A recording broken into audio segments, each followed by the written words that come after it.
Hi friends, సుగుణాలు ఛానల్కి స్వాగతం సుస్వాగతం. నేను మీ స్వీటీని.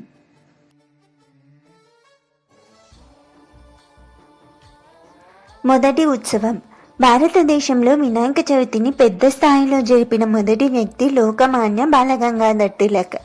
1893లో పూణేలో ఆయన దీనిని ప్రజా ఉత్సవంగా ప్రారంభించారు. ఆ తర్వాత ఇది దేశవ్యాప్తంగా వ్యాపించింది.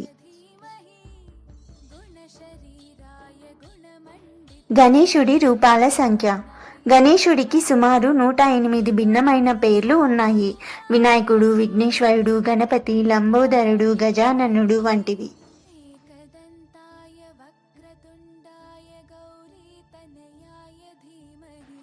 గణేశుడు రచయిత. మహాభారతాన్ని వేదవ్యాసుడు చెప్పగా గణేశుడు వ్రాసారు అని పురాణాల్లో చెప్పబడింది.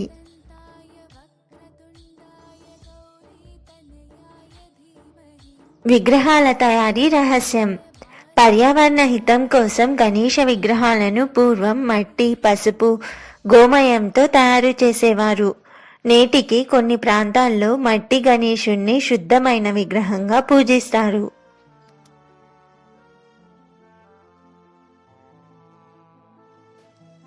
గణేశుని వాహనం మూషికుడు.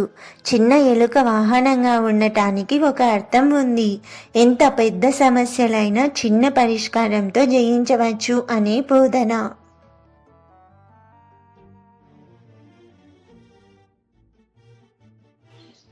మొదటి పూజ గణపతికి ఎందుకు? హిందూ శాస్త్రాలలో ఏ పూజ అయినా, ఏ యజ్ఞమైనా గణేశుని ప్రార్థన లేకుండా ప్రారంభం కాదు. కారణం, ఆయనే విఘ్నాలను తొలగించేవారు.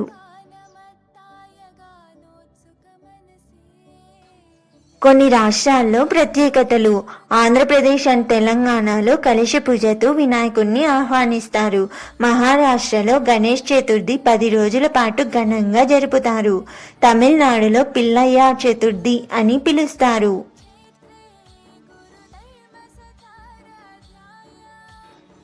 మోదకం ప్రాధాన్యం.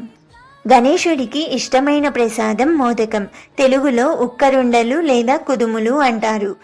వీటిని తినడం వల్ల ఆరోగ్యానికి కూడా మేలు జరుగుతుందని నమ్మకం.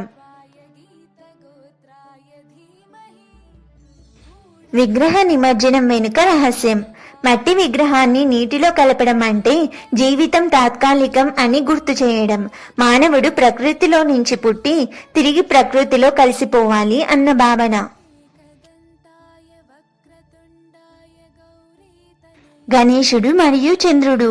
వినాయక చవితి నాడు చంద్రుణ్ణి చూడకూడదని చెబుతారు. ఎందుకంటే ఒకసారి చంద్రుడు గణేశుణ్ణి ఏతాళి చేశారని. అందువల్ల చంద్రుణ్ణి చూసిన వారికి అపవాదాలు వస్తాయన్న నమ్మకం ఉంది.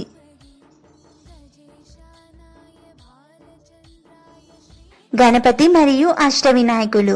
మహారాష్ట్రలో అష్టవినాయక క్షేత్రాలు అని పిలిచే 8 ప్రముఖ గణేశ దేవాలయాలు ఉన్నాయి.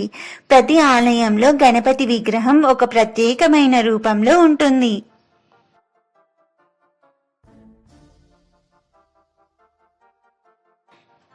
గణేశుడి చెవులు, కళ్ళు. పెద్ద చెవులు, ప్రతి ఒక్కరి మాట విను అనే సందేశం. చిన్న కళ్ళు, కేంద్రీకరించి చూడు అనే బోధ.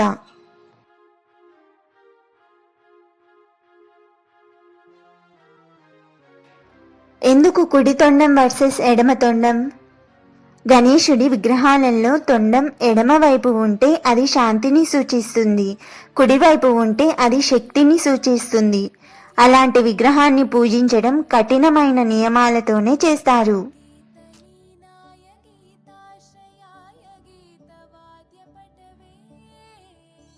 గణేశుడు జ్ఞానం మరియు విజ్ఞానం దేవుడు.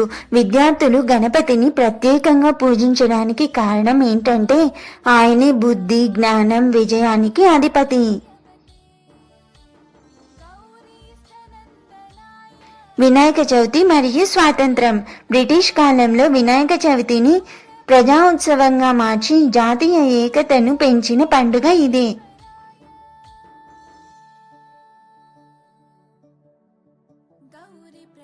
గణేశుని పట్టు.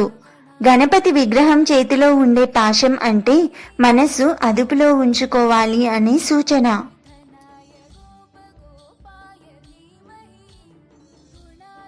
గణేశుని పొట్ట.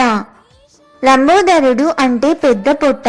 విశ్వంలోని అన్ని విషయాలను తనలో సులభంగా నిలుపుకునే శక్తి అని భావన.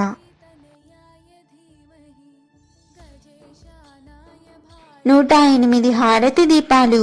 కొన్ని ప్రాంతాల్లో గణపతి పూజలు 108 దీపాలతో హారతి చేయడం శుభప్రదం అని నమ్మకం.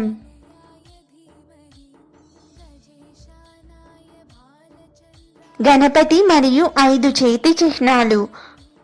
ఆయన చేయి భంగిమలు అంటే అభయం, భయాన్ని తొలగించడం. వరదానం అంటే కోరికలు తీర్చడం.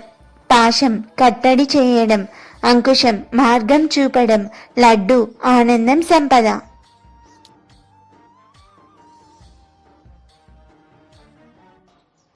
వినాయక చవితి కాలం.